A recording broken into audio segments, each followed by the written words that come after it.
July 18, 1944, 05:47 hours, outside Cagny, France. Staff Sergeant Robert Bobby Callahan from Duluth, Minnesota, gripped the periscope handles inside his M4A1 Sherman tank as the morning fog began lifting across the Norman hedgerows. Through the narrow vision slit, he could see nothing but grey mist and the hulking shadow of his platoon leader's tank 40 yards ahead. His loader, Private Jimmy Walsh, was 19 years old and had been inside a real tank for exactly 43 days. Walsh's hands shook as he loaded the 75mm round, the metallic clang echoing inside the cramped steel box that smelled of oil, sweat, and fear. Then Callahan saw it, the unmistakable angular silhouette emerging from the tree line like a prehistoric beast. A Tiger Oi. 56 tons of German engineering. An 88mm gun that could punch through his Sherman's armor from 2,000 yards away. The Tiger's crew had trained together for 9 months at Paderborn before ever seeing combat. Callahan had trained with his crew for 6 weeks at Fort Knox. Before we continue with Callahan's incredible story, we need your help to keep these forgotten heroes alive. If you're already hooked by what you're hearing, hit that like button right now. It tells YouTube to share this with more people who care about real history. Subscribe to this channel so you never miss another story of courage and innovation from World War II. And here's something we love. Drop a comment below and tell us where you're watching from. Your country, your city. We have viewers from Buenos Aires to Berlin, from Manila to Montreal.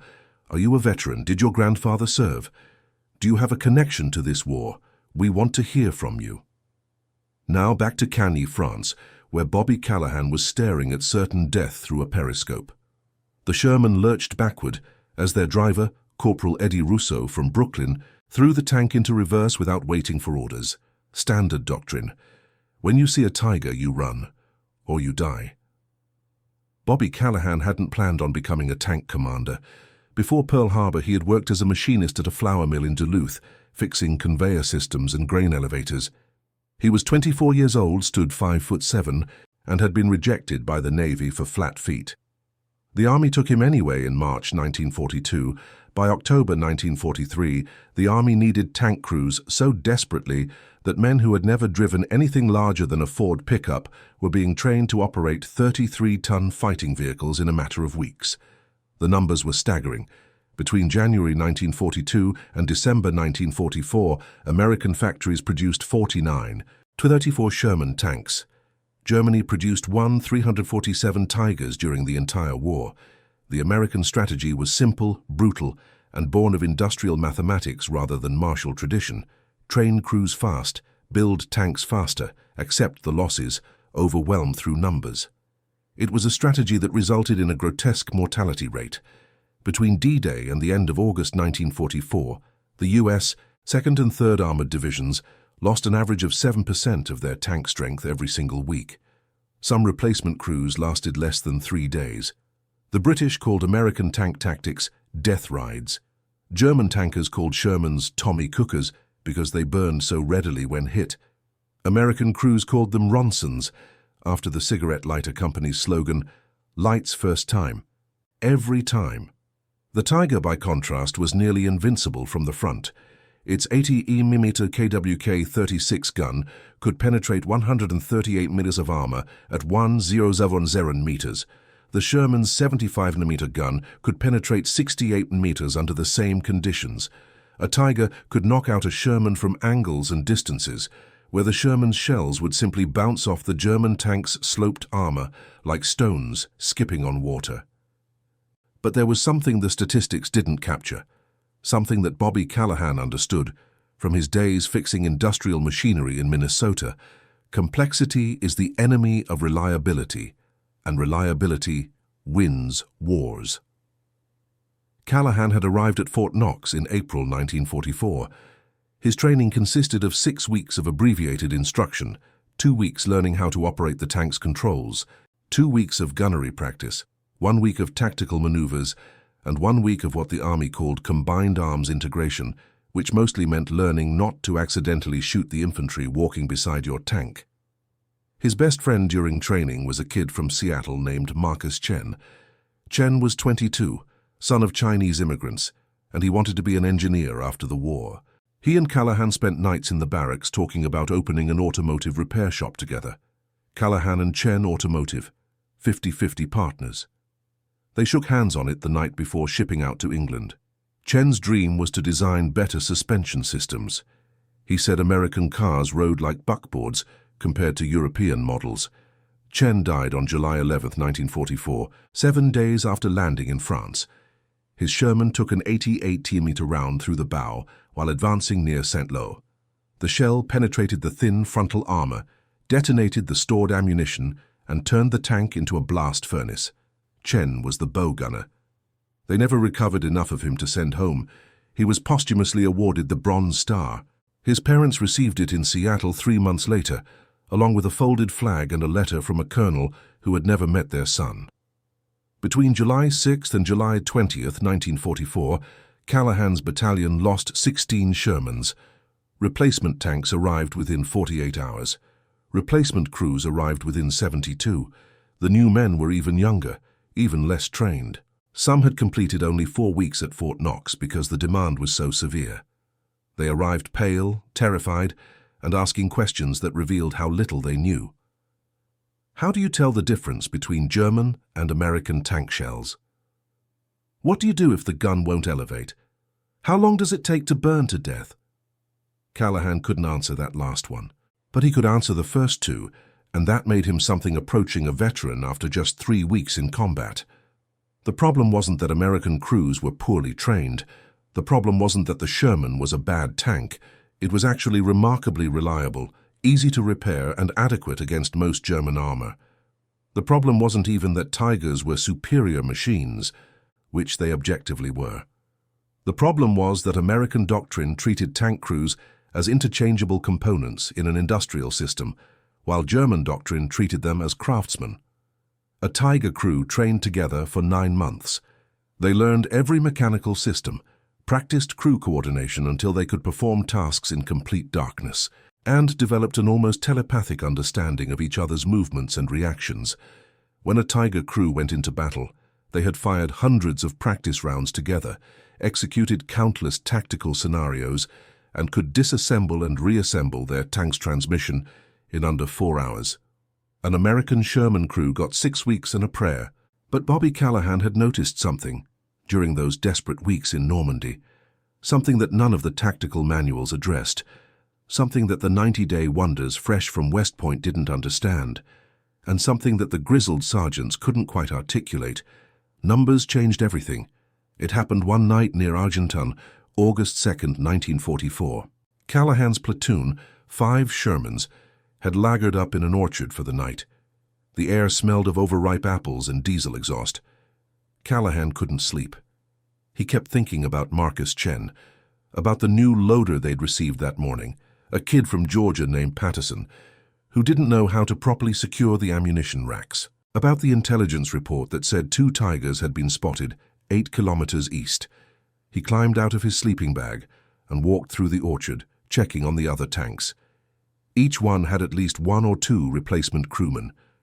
Green, scared, undertrained.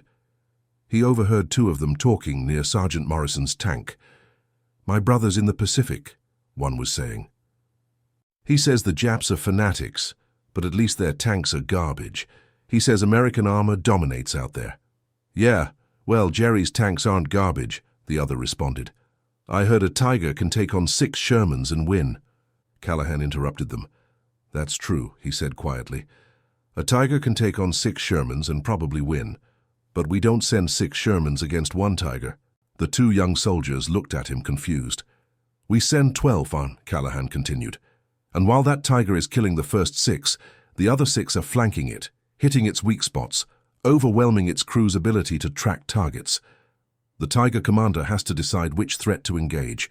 His gunner can only load and fire so fast. His driver can only turn the hull so quickly. The Tiger is better than us in every way except one. There are 15 of us for every one of them." It wasn't an official tactical doctrine. It wasn't something taught at Fort Knox or written in the field manuals, but it was the truth that every surviving American tanker had learned through blood and fire. The Sherman's greatest weapon wasn't its gun or its armor. It was that there were so many of them. Callahan began to develop what he thought of as saturation tactics. When his platoon encountered German armor, instead of engaging frontally or retreating, he coordinated with adjacent units to create overwhelming local superiority. If intelligence reported one Tiger in a sector, Callahan would gather 8 to 10 Shermans and hit it from multiple angles simultaneously. The Tiger crew, no matter how expertly trained, couldn't engage that many threats at once. The mathematics were brutal, but effective. If a Tiger could destroy 3 Shermans before being knocked out, the Americans still won, because they had 7 Shermans left. If the Tiger destroyed 5 Shermans, the Americans still won because they could replace 5 Shermans and their crews within 3 days. Germany couldn't replace a Tiger crew that had trained for 9 months.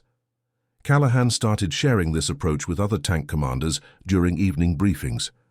At first, the officers were skeptical. The official doctrine emphasized dispersed operations and avoiding frontal engagements with heavy German armor. Concentrating forces made them vulnerable to artillery and air attack. It violated the principles they'd been taught, but the numbers spoke for themselves. In late August 1944, Callahan's company, operating with his mass coordination approach, destroyed 4 German tanks, including 1 Tiger, while losing 6 Shermans. This was considered a favorable exchange ratio. The 6 Shermans were replaced within 2 days. The 6 replacement crews were undertrained and terrified, but they were warm bodies in functional tanks. The 4 German tanks, especially the Tiger, represented years of specialized training and irreplaceable manufacturing capacity. Other tank commanders began adopting similar methods. It wasn't formal, it wasn't official. It spread through word of mouth in the field, soldier to soldier, platoon to platoon. When you encountered heavy German armor, you didn't duel them honorably. You swarmed them. You accepted casualties as the inevitable cost of numerical superiority. The Germans noticed. Interrogation reports from captured Tiger crews revealed growing frustration and exhaustion. One commander from the 101st Heavy Panzer Battalion, captured near Metz in September 1944, described the experience. You destroy 1 American tank, and before you can reload, 3 more appear. You destroy those, and 5 more come from different directions. You cannot kill them all. There are always more. They absorb casualties that would destroy any other army and continue attacking. It is not warfare, it is industrial mathematics. German tactical manuals began emphasizing the importance of withdrawal when faced with overwhelming numbers of American tanks. This was a significant psychological shift. The Tiger had been designed and deployed as a breakthrough weapon, an armored fist that could smash through any opposition. Now, its elite crews were being instructed to run from Shermans when there were too many to engage effectively. The strategy had another, less quantifiable effect. It changed how American crews thought about their role. Instead of viewing themselves as doomed sacrificial offerings, targets waiting to be destroyed by superior German engineering, they began to see themselves as components in an overwhelming system. Any individual Sherman might be outmatched, but collectively, they were unstoppable. Bobby Callahan's approach never received official recognition. He was never promoted beyond staff sergeant. He received no medals for tactical innovation. In fact, by late 1944, similar tactics were being employed across multiple American armored divisions, and nobody could quite identify who had started it. The idea had simply emerged from the brutal logic of industrial warfare, from men like Callahan, who understood that wars are won not by having the best weapon, but by having enough weapons to absorb losses and continue fighting. The statistics tell the story. Between June 1944 and May 1945, American armored forces in Europe lost approximately 7 von Sherman tanks to all causes. During that same period, American factories produced over 21 new Shermans. Germany lost approximately 400 Tigers to all causes and produced fewer than 100 during that same period. Individual Tiger crews remained superior to individual Sherman crews throughout the entire war. A Tiger with a trained crew that had 9 months of preparation was objectively more effective than a Sherman with a crew that had 6 weeks of training. German engineering was superior. German gunnery was superior. German tactical doctrine at the individual tank level was superior. None of it mattered. American industrial capacity and willingness to accept casualties, to treat trained soldiers as replaceable components in a vast military-industrial machine, proved strategically decisive. It was not glorious. It was not the warfare of heroic duels and technical excellence. It was the warfare of spreadsheets, production quotas, and acceptable loss rates. But there was another dimension to this industrial warfare that the official histories rarely capture: the human cost of being a replaceable component. Private First Class Eugene Gene Kowalski from Gary, Indiana, arrived at Callahan's company on September 3, 1944.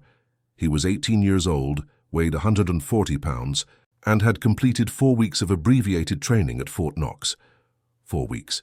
The training cadre was so overwhelmed by the constant demand for replacement crews that they'd cut the program from 6 weeks to 4.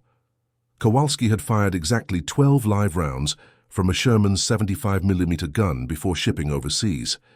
His driver, Corporal James Reed from Mississippi, had been in France for 2 weeks and was already considered a veteran because he'd survived 5 days of combat. His loader, Private Danny Sullivan from Boston, had arrived 3 days earlier and still didn't know how to properly adjust the tank's radio frequency. The bow gunner, Private First Class Leo Martinez from El Paso, had trained as an infantryman and been reassignated to armor when his original unit was over strength. He'd been inside a Sherman for exactly 6 days. This was the crew that Callahan inherited when Sergeant Morrison's tank took a Panzerfaust rocket near Commercy. Morrison had survived, burned badly but alive. His crew hadn't been as fortunate. The Army needed that tank back in operation within 18 hours. They needed a crew to operate it. Callahan spent those 18 hours trying to compress 9 months of training into emergency instruction. He showed Kowalski how to identify German armor by silhouette at different ranges. He taught Reed the specific sound the transmission made 30 seconds before it would fail, a low grinding whine that meant you had half a minute to find cover before the tank became a stationary target. He drilled Sullivan on the ammunition loading sequence until the kid could do it with his eyes closed. Because in combat, the inside of a Sherman filled with smoke and you often couldn't see your own hands. But 18 hours couldn't replace 9 months. It couldn't replace the muscle memory that came from hundreds of hours of practice. It couldn't replace the intuitive coordination that developed when a crew trained together from the beginning. Kowalski's crew lasted 11 days. They were advancing through the Lorraine region on September 14, 1944, when they encountered a concealed German Panther tank. The Panther wasn't a Tiger. It was smaller, faster, and more common, but it was still vastly superior to the Sherman. Its 75mm KWK 42 gun could penetrate a Sherman's armor from 2,000 yards. The Sherman's 75mm gun needed to be within 300 yards to have any chance of penetrating the Panther's frontal armor. Kowalski spotted the Panther first, a credit to his young eyes and the brief training Callahan had given him. He called out the target. Reed immediately threw the Sherman into reverse, exactly as he'd been trained. Sullivan loaded an armor-piercing round. Martinez traversed the bow gun toward the threat, though everyone knew the .30 caliber machine gun was useless against tank armor. Kowalski gave the fire command. The gun roared. The 75mm round struck the Panther's frontal armor and ricocheted off into the trees, leaving nothing but a scarred paint mark. The Panther's gun fired once. The 75mm shell penetrated the Sherman's turret, killed Kowalski instantly, wounded Sullivan so severely he would die before reaching the field hospital, and ignited the ammunition storage. Reed and Martinez escaped through the driver's hatches. The tank burned for 40 minutes before the ammunition finished cooking off. Reed was reassigned to a new tank within 2 days. He received a new crew, all replacements, all undertrained. He lasted another month before a piece of German artillery shrapnel severed his femoral artery during a barrage near Metz. He bled out before the medics could reach him. Martinez was luckier, if you could call it that. He survived until December 1944, when his Sherman hit a mine in the Hürtgen forest. The mine blew off the tank's right track and most of Martinez's left leg. He survived the war, but spent the rest of his life walking with a prosthetic limb and waking up screaming from nightmares about being trapped in burning metal boxes. This was the mathematics that the strategic planners in Washington didn't include in their spreadsheets, Yes, America could replace 6 destroyed Shermans in 3 days, but the 5 men in each of those tanks, the Kowalskis and Sullivans and Reeds and Martinezes, they couldn't be replaced. They could be substituted with other young men, other names, other faces from other small towns. But each one carried their own dreams, their own plans for after the war, their own people back home who would receive folded flags and impersonal letters. Callahan saw 37 different crewmen rotate through his company between July and December 1944. 14 of them died. 9 were wounded severely enough to be evacuated. 3 had complete nervous breakdowns and were removed from combat duties. The rest either survived through luck or were still so new that they hadn't been tested yet. The German Tiger crews, with their 9 months of training, developed something that the 6-week Sherman crews never could, a sense of professional confidence that bordered on invincibility. They knew their machine intimately. They knew each other's reactions instinctively. When a Tiger crew engaged enemy armor, they did so with the calm precision of craftsmen, not the desperate improvisation of undertrained soldiers, hoping their overwhelming numbers would compensate for individual inadequacy. But that confidence came with a price.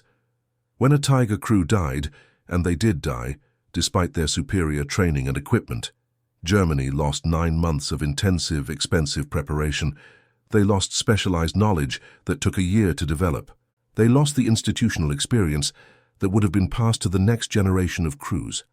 America lost 18-year-old kids who'd been inside a real tank for less than 6 weeks. The human cost was identical. Mothers in Gary and Duluth and El Paso received the same terrible telegrams as mothers in Munich and Hamburg. But the strategic cost was vastly different. Callahan understood this in a way that haunted him for the rest of his life. Every time a new replacement crew arrived, he saw the same pattern. Young men, inadequately trained, terrified, but trying to hide it, asking questions that revealed how little they knew. He would spend whatever time he could teaching them the brutal shortcuts to survival, not the proper doctrine taught at Fort Knox, but the field expedient tactics that might keep them alive an extra week or two. Some of them listened. Some of them were too scared or too stubborn or too young to really understand what he was telling them. Most of them died or were wounded before they had time to become effective tank commanders. But occasionally, maybe 1 crew out of every 10, they would survive long enough to learn. They would internalize the lessons, develop the coordination, accumulate the experience that transformed them from replaceable components into genuine soldiers. When that happened, when Callahan saw a crew begin to function with something approaching competence, he felt a fierce pride that was immediately undercut by the knowledge of what that competence had cost. How many of their predecessors had died to create the institutional knowledge this crew now carried? The answer was always, too many. By October 1944, the reality of American armor doctrine had become impossible to ignore at the command level. Reports from field commanders consistently described the same pattern. Individual German tanks were superior, but American numerical superiority was overwhelming German tactical excellence through sheer volume. The reports also described mounting casualties among replacement crews, men who arrived at the front with 4 to 6 weeks of training and died before they could develop combat effectiveness. Several tank battalion commanders submitted formal requests for extended training periods for replacement crews. The requests were denied. The strategic calculus was clear. The time required to properly train a Sherman crew was time that tank wasn't in combat. America's advantage was numerical superiority. Every tank that sat in a training depot in Kentucky was a tank that wasn't overwhelming German defenders in France. The generals made the decision that generals must make in industrial warfare. Short-term casualties were acceptable costs of maintaining long-term pressure. Men like Eugene Kowalski would die because they didn't have 9 months of training. But the strategic alternative, reducing the number of tanks in combat to allow longer training, would result in slower advances, extended campaigns, and ultimately more total casualties. It was the logic of triage applied to entire armies. Save the many by sacrificing the few, even when the few numbered in the thousands. Callahan never learned the details of these strategic discussions. He only saw the results. replacement crews arriving with less and less training as 1944 wore on. By November, some replacements had completed only 3 weeks of instruction. By December, during the desperate days of the Battle of the Bulge, the Army was pulling men from infantry units and putting them in tanks with barely a week of orientation. The Battle of the Bulge, Germany's last major offensive in the West, revealed both the genius and the horror of American armor doctrine. When German forces attacked through the Ardennes in December 1944, they initially achieved complete surprise and significant breakthroughs. Among the attacking forces were some of Germany's last fully trained Tiger crews, veterans with years of experience, operating the finest heavy tanks Germany could produce. They destroyed hundreds of American vehicles in the first week of fighting. Individual Tigers racked up kill counts that seemed impossible. 8 Shermans destroyed in a single engagement, 12 in another, 15 in a third. The American tank crews facing them were mostly replacements, young men with 4 to 6 weeks of training, thrown into winter combat against Germany's best remaining armor. The casualty rates were catastrophic. Some American tank battalions lost 60% of their strength in the first 72 hours of combat. Entire platoons were wiped out. Replacement crews died before they learned the names of the men fighting beside them, and then American industrial capacity arrived. Within 10 days, the destroyed Sherman battalions had been reconstituted. Replacement tanks arrived by rail and truck from supply depots. Replacement crews arrived by the hundreds. More 18-year-olds with abbreviated training, more small-town boys who'd been working in factories or farms 6 months earlier. The Tigers kept killing them, but there were always more Shermans, always more crews. The Germans would destroy a company of American tanks, and 2 companies would appear to replace them. They would annihilate a battalion, and a new battalion would arrive within a week. By late December 1944, the Tiger crews were exhausted, not physically defeated.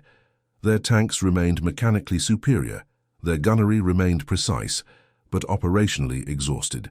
They had fired so many rounds that gun barrels needed replacement. They had fought so many engagements that even 9 months of training couldn't prevent mistakes born of fatigue. They had killed so many Shermans that the psychological impact reversed.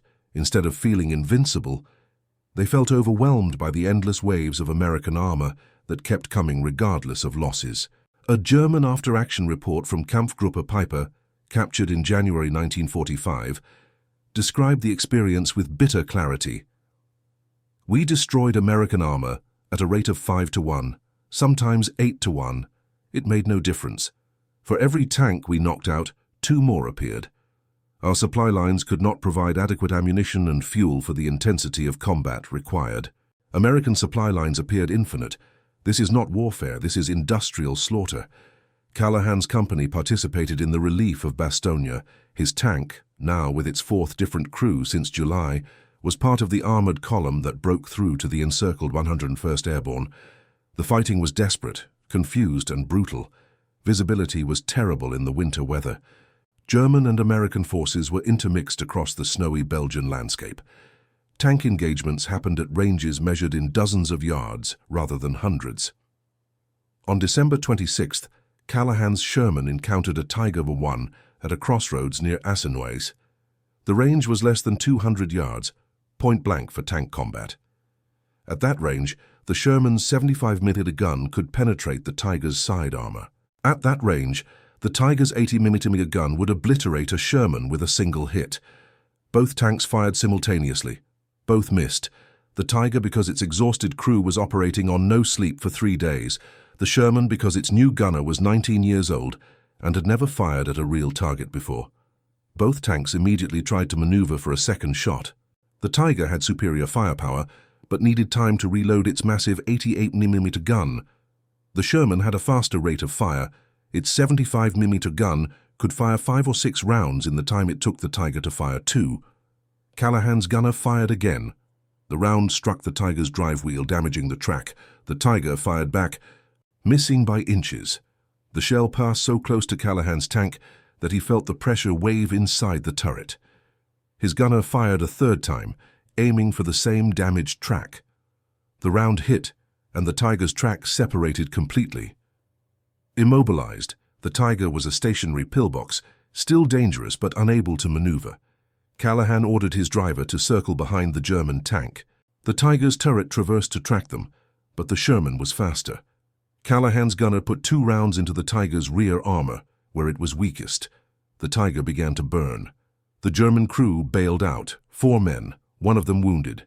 They raised their hands in surrender. Callahan's bowgunner covered them while medics were called forward. One of the Germans spoke English. He was the Tiger's commander, an Oberleutnant who'd been commanding Tigers since 1943. "How long have you been trained?" the German officer asked Callahan while they waited for the prisoner collection point. 6 weeks, Callahan replied. The German stared at him for a long moment. "We trained for 9 months, he finally said. 9 months to learn this tank, to learn to crew together, to learn the tactics and the gunnery, and we lost to a crew with 6 weeks. Callahan looked at the burning Tiger, then at his own Sherman, which had 3 holes in the armor from previous engagements that had been welded shut in field repairs. "You didn't lose to us," and he said quietly. "You lost to the fact that there are 50 more tanks like mine within 10 miles of here. How many more Tigers do you have?" The German officer said nothing, but his expression revealed the answer. Not enough. Not nearly enough.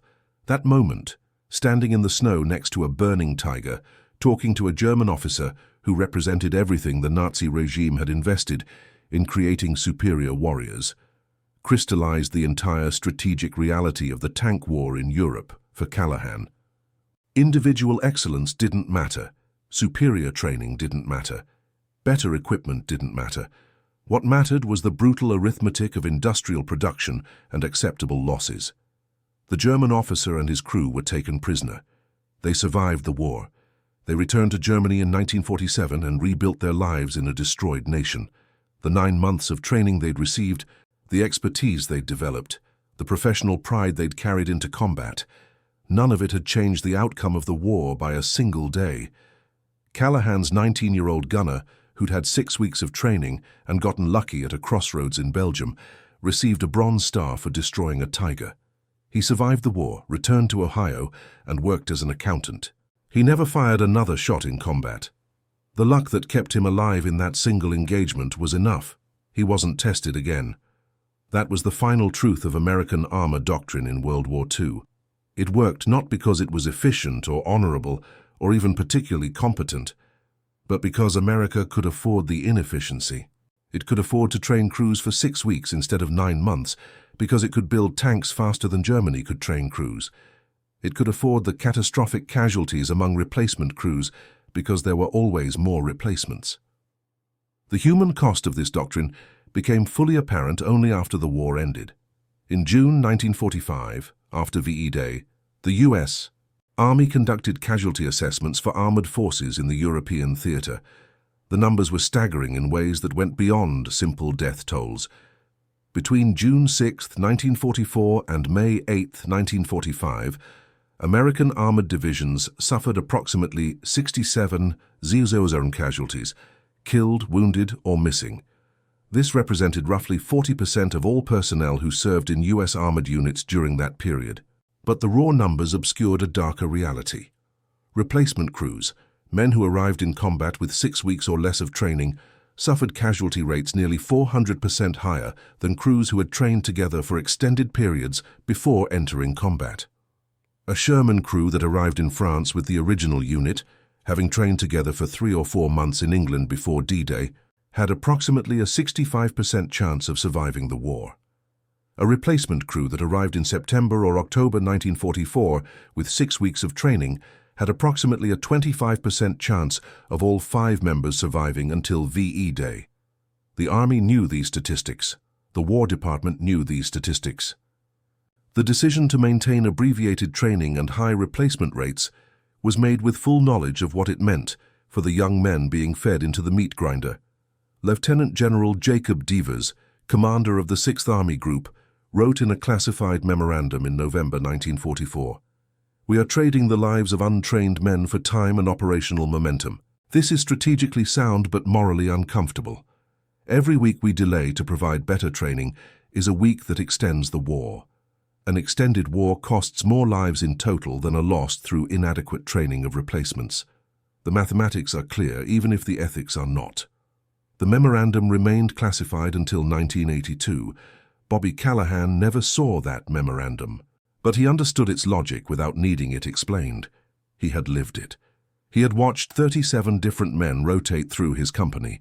He had taught them the emergency shortcuts to survival. He had watched 14 of them die anyway. He understood that his survival, and the survival of the men he'd trained, had been purchased with the deaths of men like Eugene Kowalski, kids who never had time to become anything more than statistics in a strategic calculation. The German perspective on American armor doctrine evolved significantly during the final months of the war. Early in the Normandy campaign, German tank commanders viewed American crews with something approaching contempt. Poorly trained amateurs in inferior machines who won through numbers alone. German after-action reports from July and August 1944 are filled with dismissive assessments of American tank tactics and crew competency. By December 1944, that contempt had transformed into a kind of horrified respect. German commanders began to understand that they weren't fighting against an army in the traditional sense. They were fighting against an industrial system that could absorb and replace losses faster than Germany could inflict them. The Americans weren't trying to win through superior tactics or technology. They were winning through the brute application of industrial capacity to human warfare. Otto Carius, one of Germany's most successful Tiger commanders with over 150 confirmed tank kills, wrote in his post-war memoir, "The Americans didn't defeat us, their factories defeated us. For every tank we destroyed, 2 more appeared. For every crew we killed, 3 more arrived. They fought without elegance but with overwhelming force. They treated their own soldiers as expendable resources in a way that no European army could comprehend. It was effective. It was horrifying. It was American." This assessment, from a man who had fought American armor across multiple campaigns, captured the essential truth that Bobby Callahan had understood since that night in the apple orchard near Argentan. The Sherman's greatest weapon wasn't its gun. It was that American society could produce and man 15 Shermans for every Tiger Germany could field, and American culture could accept the casualties that strategy entailed. But accepting casualties in a strategic sense and living with them in a human sense were vastly different things. In 1946, Bobby Callahan returned to Duluth and tried to resume his pre-war life. He got his old job back at the flour mill. He reconnected with Dorothy, the girl he'd known in high school. They dated for 6 months, got engaged, and married in April 1947. He told her almost nothing about the war. When she asked, he would say, "I was in tanks, we made it through," and change the subject. But the war hadn't left him. It was there in the nightmares that woke him 3 or 4 times a week.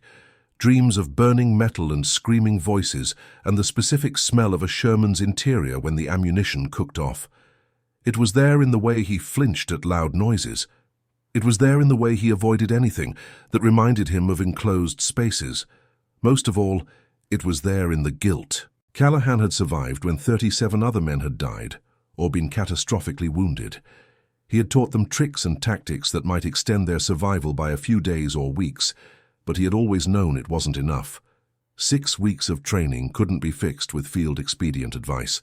The Army had sent those men into combat, knowing they were inadequately prepared, knowing the casualty rates, and accepting those casualties as the cost of maintaining operational tempo. And Callahan had participated in that system. He had commanded those undertrained crews. He had sent them into combat. He had watched them die. He understood the strategic logic.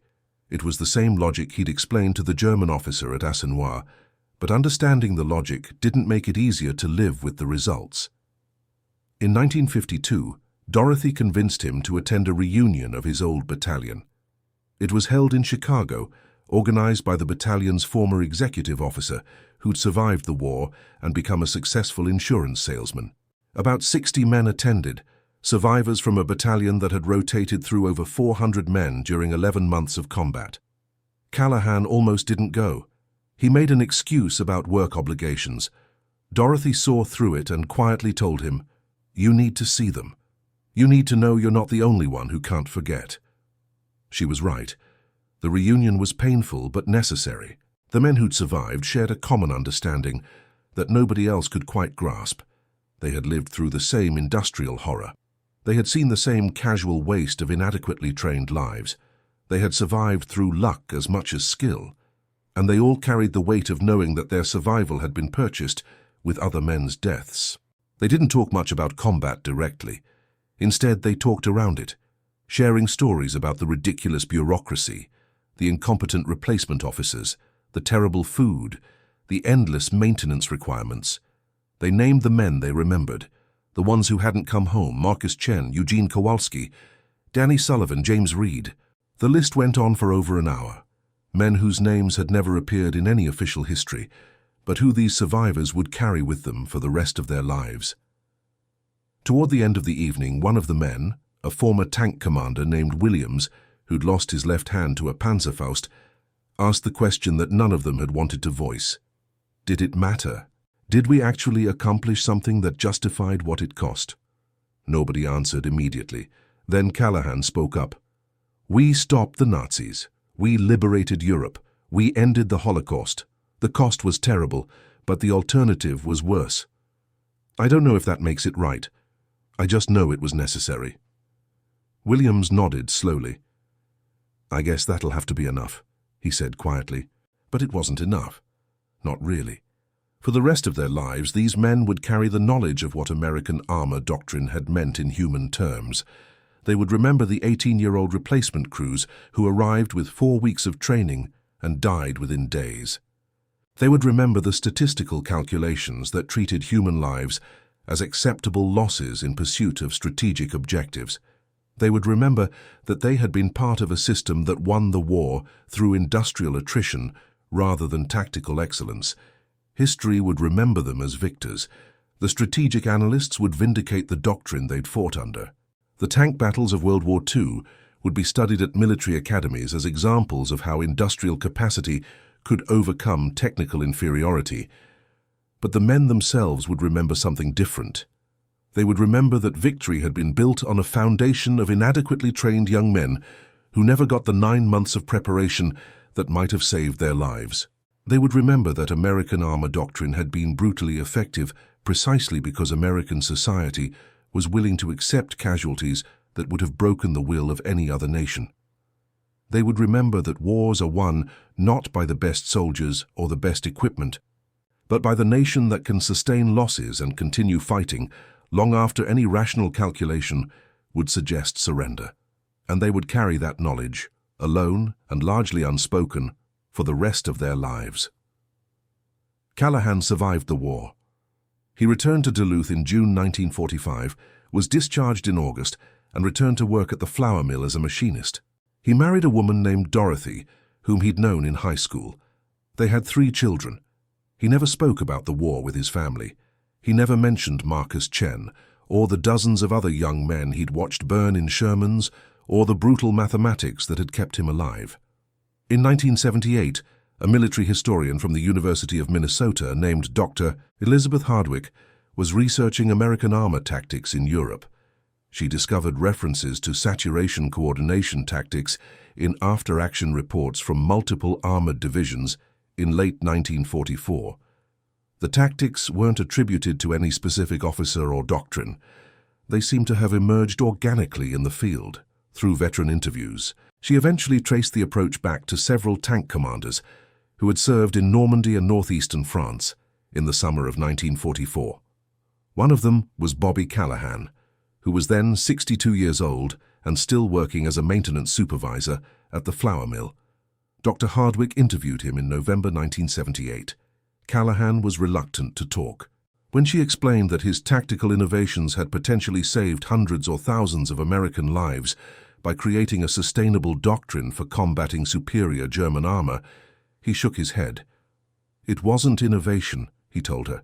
It was just math. We had more tanks. They trained their crews better, but we built tanks faster than they could destroy them. I just helped the boys understand that being part of the 15 meant something. That even if you weren't as good individually, you could still win together. When Dr. Hardwick asked if he was proud of that contribution, Callahan was quiet for a long moment. I'm proud I came home, and he finally said, I'm proud some other boys came home because of things we figured out. But I'm not proud of what it took. Marcus Chen should have come home. Patterson, the kid from Georgia, should have come home. 100 other boys I knew should have come home. They didn't. We won because we could afford to lose them, and Germany couldn't afford to lose theirs. I understand why that worked. I don't have to be proud of it. Bobby Callahan died in 1991 at the age of 71. His obituary in the Duluth News-Tribune mentioned that he was a World War II veteran who had served in the European theater.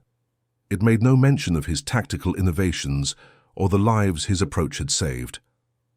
There is a small exhibit at the Minnesota Military Museum in Little Falls that includes a placard about American armor tactics in World War II. It mentions the numerical superiority strategy and includes a quote from a German officer about the overwhelming numbers of Sherman tanks. It does not mention Bobby Callahan by name. In the end, the story of American versus German tank crew training is not a story about superior methods or better soldiers. It is a story about two fundamentally different approaches to warfare. Germany invested 9 months to create elite Tiger crews, perfectly trained, technically superior, capable of devastating individual effectiveness. America invested 6 weeks to create adequate Sherman crews, undertrained, numerically superior, capable of absorbing catastrophic losses and continuing to fight. The German approach was the warrior tradition, excellence through training, pride in craftsmanship, individual prowess. The American approach was the Industrial Revolution applied to human beings, mass production, acceptable loss rates, victory through overwhelming volume. History remembers the Tiger as the better tank. History remembers the Sherman as the tank that won the war. History rarely remembers the men inside either one, or the brutal mathematics that determined which of them would die and which would return home to Duluth or Seattle or Brooklyn to work in flour mills and never speak of what they had learned about the industrial calculus of war. If this story moved you, if you believe that men like Bobby Callahan and Marcus Chen deserve to be remembered, hit that like button. Subscribe to this channel so we can continue sharing these forgotten stories. And leave a comment below. Tell us where you're watching from. Tell us if you served or if someone in your family did.